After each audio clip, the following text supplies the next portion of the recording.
of all, to Joanna for having me. It's always a wonderful and humbling experience to be able to come to these conferences. And when I got asked, I was like, I don't care what's going on. I said, well, I'm coming. Absolutely. No doubt about it. So like Joanna said, right now, it's exam period for me. You can insert your sympathy groans here. You guys all must remember your college exams. And for those of you that don't, I'm going to give you a little bit of a relapse in the last 24 hours. I was starting in the library at 9 p.m. For a criminal justice course. I had to write a paper that's about 30 pages long with only one prompt of fix it. So it was really fun. But for those, for first year college students like me, or frosh as they like to call us, final exams are more of a train rather than the proverbial light at the end of the tunnel. They represent the accumulation of a year of firsts and a year of transitions to a life after high school. Now for me, looking back on the last 8 months, and I cannot believe it's already been 8 months, the first year of college has meant the following. Flipping my classroom experience, only attending school for a few hours, and studying independently, unlike what I'd experienced in high school. It also meant discovering that I had more to learn from my peers and the experiences of my professors than any textbook or syllabus could alone. Understanding that all things on campus were a proactive effort. And by this I mean that if I wanted to have a course or apply for an organization or find a summer job, no one was going to hold my hand. No one was going to do that for me. And at times administration just didn't do their own jobs. Coming to terms that unlike high school, I wasn't going to be good at every single subject and academic discipline, and that's okay.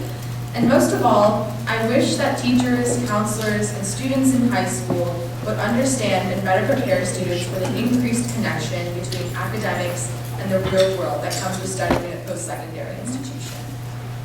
Now, as a student at Harvard, as challenging as my first year was, I know that I have far more resources than most. I have parents that support me. Who have both attended college before. Of course, it was in Iran, not in the States. I have a full merit scholarship. I don't need to worry about my finances. And let's face it, my school has an above average track of college graduation department. I'm admitting that up front. I had invested all of my high school experience studying the post-secondary transition system. And I know my experience transitioning into first year college is not typical.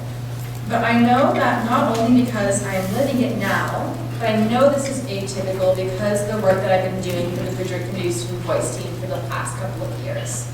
Some of you may remember me when I participated here last year in the Everyone Graduates Conference. In fact, it was just my last year of high school. I was a senior and I was invited to join to share a lot of the work that we've been doing with the Prichard Committee. We were conducting research and writing our book. You may recall it was called Ready or Not, stories from students behind the statistics. It was a result of our journey to different parts of the state to really connect the head and the heart when it came to policy making, sharing with students of their struggles and their triumphs in preparing to make the leap to post-secondary education after high school. And the main remark we got from legislators, and we shared these stories with them, is that we didn't even know these were happening at all. Specifically, last year I shared with you stories from people like Brianna, who told her how her main priority in life was to work 2 part-time jobs to take care of her younger siblings and pay her bills when her parents didn't. She didn't care about learning the quadratic formula at all. I told you about people like John, who told us that his parents were appalled by the idea of him living his small county to pursue his education, thinking that he was going, quote, past his raising and being a traitor. I told you about people like Jade, who reflected on how almost none of her peers could even name their school counselor, let alone have a meaningful conversation about them with anything that had to do with their future college and careers. We also created a statewide survey by students, for students, based on these discussions that we were having, asking the questions that we knew were relevant to students first off. This emerged when we went to one high school and separated teachers and students. We had the same conversation with each one of them. What do you think is the most pressing issue in your high school when it comes to post-secondary transitions? All the teachers said ACT scores, test preps, GPA, taking difficult classes, much of like what we've been talking about in this conference today. The students, on the other hand, mentioned climate and finance, none of which was mentioned by the teachers even once. So we decided to have our own survey based on the discussions we were having with students. And out of this original survey, we found that 1 out of 2 students had not had a significant conversation with their counselor at all. And 1 out of 4 couldn't even name their school counselor. So it then becomes no surprise that college transitions was a big mystery.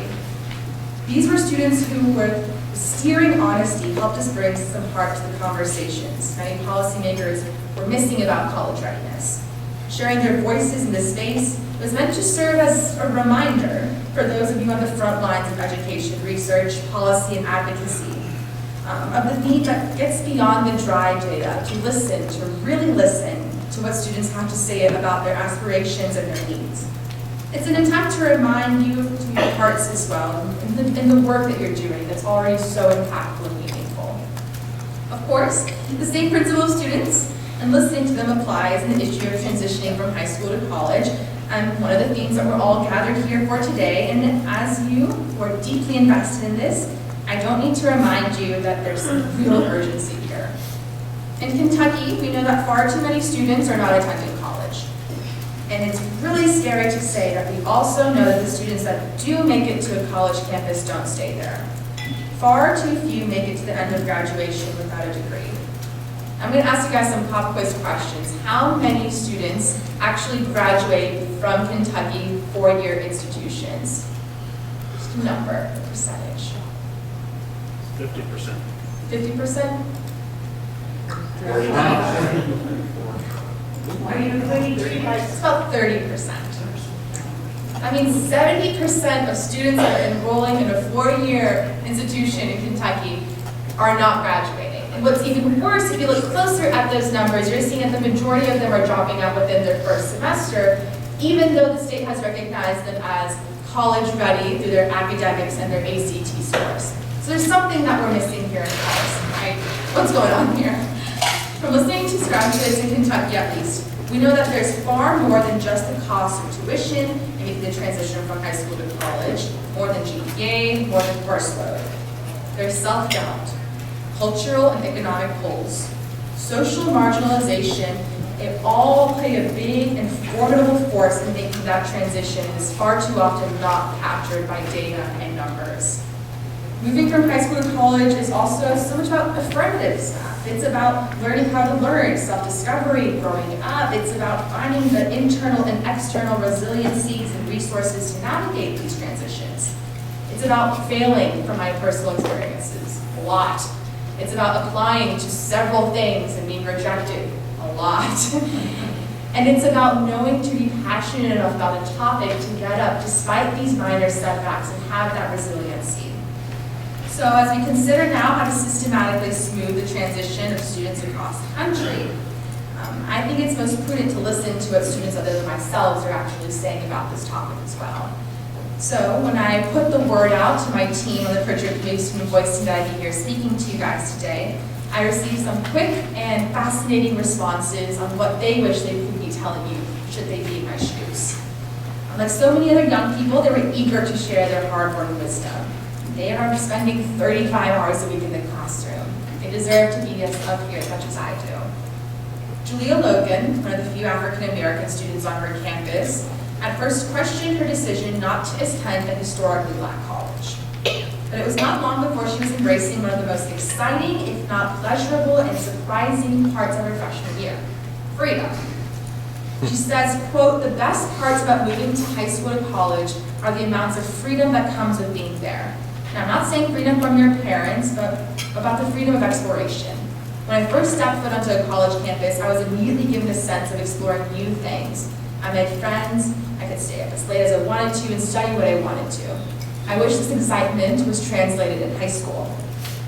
But there's more on Julia and this new sense of freedom that she describes.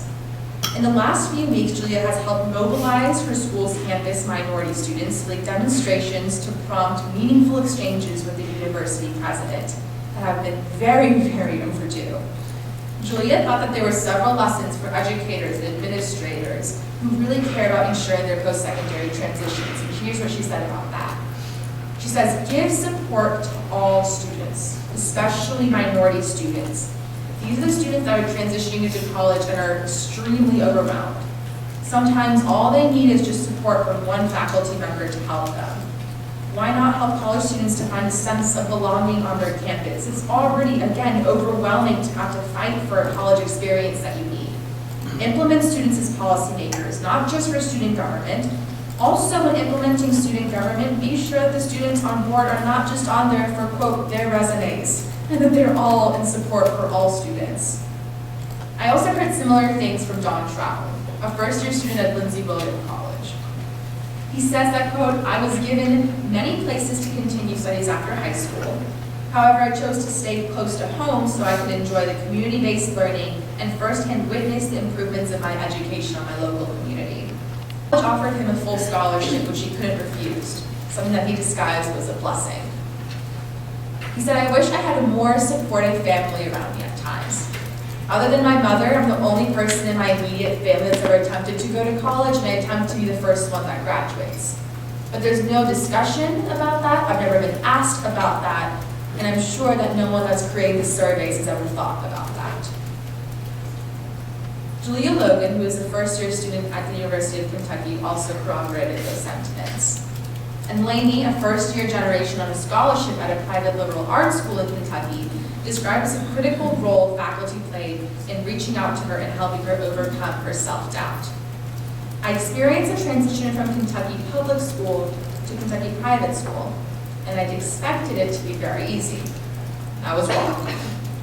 I found that my identity as a first-generation college student growing up in an industrial town was sharply different than a majority of other Kentuckians who grew up in urban settings. I didn't have the tools, or the space, or the knowledge to share my experiences without listening or imposing stereotypes that were incomplete. Because of this distance, I began to question whether I even belonged at college, and at the exact same time, my grades started slipping, my attendance slacked, and I began to stop asking questions I wanted to know the answers to. And then there's Meghana, an undergraduate who runs the food bank at the University of Kentucky. She conducted a survey by students for students again of over 2,000 students on that campus. And what was most surprising was that 1 out of 5 students on that campus were skipping meals because they couldn't afford it. Not addressed by any survey. Can you imagine being worried about hunger when you're writing about these essays? You're staying up late, you're away from family, in a new, dangerous environment. Yet this is what way too many people experience, including people on my own student voice team. Lonnie, a first-generation college student at Eastern Kentucky University, slept in her car freshman year because she couldn't afford tuition. And Amanda, a really close friend of mine, who lived with her father, who was on disability, and was on a full scholarship to a school in Wellesley in Boston with me, she told me later that she had skipped meals during her school breaks and on vacations to stay afloat. There are so much more happening behind the data that we really need to start talking about. With these conversations, you can really start to root what these questions need to be asked. And then we can start beginning to frame the research that we're going about. So for my own personal takeaways after reaching to all these students, I think I'm going to leave you with 5. First, embrace ambiguity in life and in the data. Going to college for me has meant changing my major 6 times and cringing whenever someone asks me, what do you want to do? In the same sense, pursue the ambiguity in data. Look into qualitative factors that may not necessarily strike you as quantitative ones in the beginning, and find ways in which you can measure it in a very equitable and formidable way. Second, teach students not what they want to be when they grow up, but what they want to change when they grow up. This is an extremely important narrative that I've come to realize in college.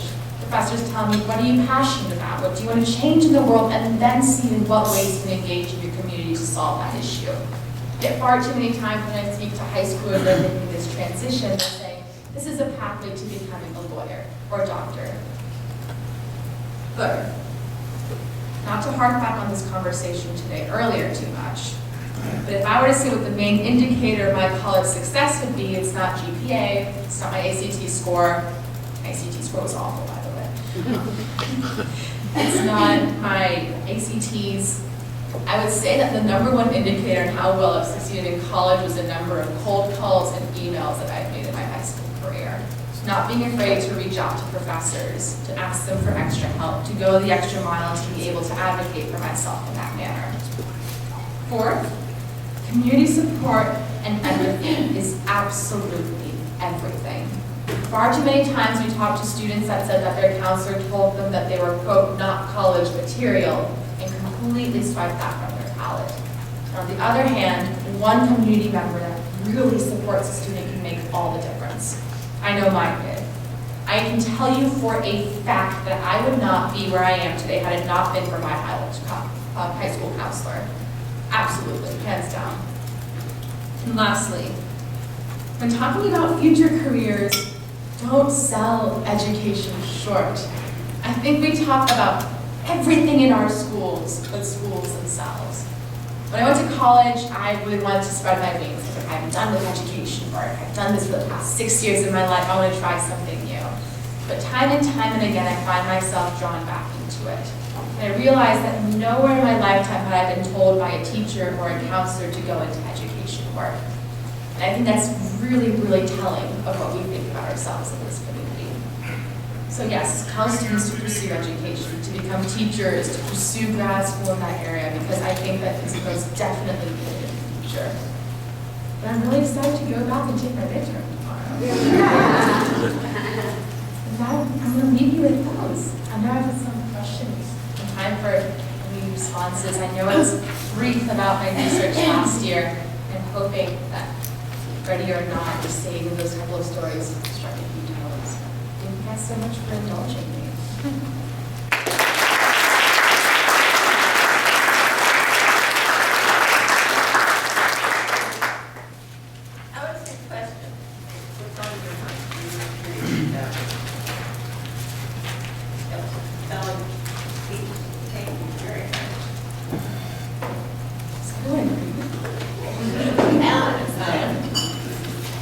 Sorry, Sahar, for asking you what you want to be earlier. I wondered, you're from Lexington, Kentucky, which is a larger town, small city, or whatever you might say in Kentucky. But you've spent a lot of time talking with students for the project y'all did in high school about rural students and small town kids. And I wondered if you had some additional thoughts to share about kind of their experiences and the kinds of things that would sort of go into the equation of helping them look toward post-secondary success that maybe we're keeping in mind as we conjure up state systems and regional systems and large school district systems. What about those kids that we don't hear from a lot? That's a great question. Thank you so much, Alan. I think one of the most striking things that came up throughout this conversation even was the ratio of one school counselor to 70 students. I know right now that the ratio right now is 444 to 1 in Kentucky. So that means that these counselors are burdened with administrative duties, with testing, with mental health issues, with reaching out to family members and communities, in addition to somehow planning the future trajectories of all their students. So that's one thing I think to be very, very cognizant about. And then on the flip side, we keep asking, are students ready for post-secondary institutions, but we never ask, are those post-secondary institutions ready for those students? And by that I mean, are they providing the faculty needed for first-generation students that they're trying to get their hands on in those cases? They're providing all these financial aid initiatives, but once those students get onto campus, do they feel like they belong, especially when it is an elitist university that's prestigiously seen across the nation? We rarely focus on whether the flip side of the post-secondary education system is ready for the student themselves. And I think that's really takes a toll on students like Julia that I mentioned before that have to fight first places for minority students at the University of Kentucky, on top of already feeling that she doesn't have a community there to belong in. So I think it comes on both ways, supporting students when they're making the transition with individualized attention, and on the latter, making sure that when they do make that transition, they have those support systems, networks, and communities that can help them stay. Flip perspective. Yes. So my role at our institution is student success, and you mentioned, being brave enough to advocate for yourself. And I see a lot of students that come in that are fairly high achieving in high school, and we tell them to ask for help and remind them that there's actually people that want to help them, but they haven't had to ask for help before. How did you learn that? How did you learn to do that? Because I'd love to be able, I want to take that and model it. I've just been so used to surrounding myself with adults that it just became second nature for me. But I can tell you a story about one of the students that I worked with really closely back in my own high school. My high school implemented a new grading system during my junior year without consulting any of the students whatsoever. We came back our junior year and okay, we're throwing out the 0 to 100 scale and we're doing a 1 to 4 scale, calling it standards-based grading. And we were outraged. So we formed a little student group and said, let's work on this together. And I want to talk to students that are not doing well in their classes. I don't want to hear from the students that are already raising their hands and asking those questions. And we got in a student, his name was Mike, who was failing 6 of his 8 classes at the time. And I was like, why would you let him come into this? He's not going to be productive. This was something that he found agency over. He felt invested in, he felt involved in, and we handed out books of education policy jargon to all these students. And he came back the next day, highlighted, bookmarked, annotated, because I found the email of this author I'm asking to come present to our school tomorrow. It's about giving students that agency to understand that they themselves can be more than just consumers of their education, that adults see them as partners, that it goes both ways. It's not just the student always asking for help, but also the educators also have so much to learn about their unique, nuanced perspectives. And this is no way to challenge the hierarchy and the respect that should exist in a classroom, but instead acknowledging that each student comes with their own backgrounds, their own individualized experiences, and as such can be seen as tools to better their own educational processes, to have that engagement right off the bat, not only in the classroom, but also when it comes to reaching out to others for professional outreaches as well. That answer. Yeah, no, thank you.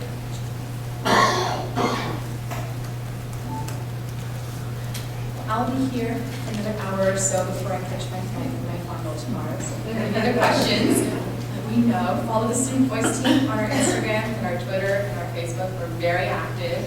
If you're so inclined to get a copy of Ready or Not, it's on our website too. So thank you.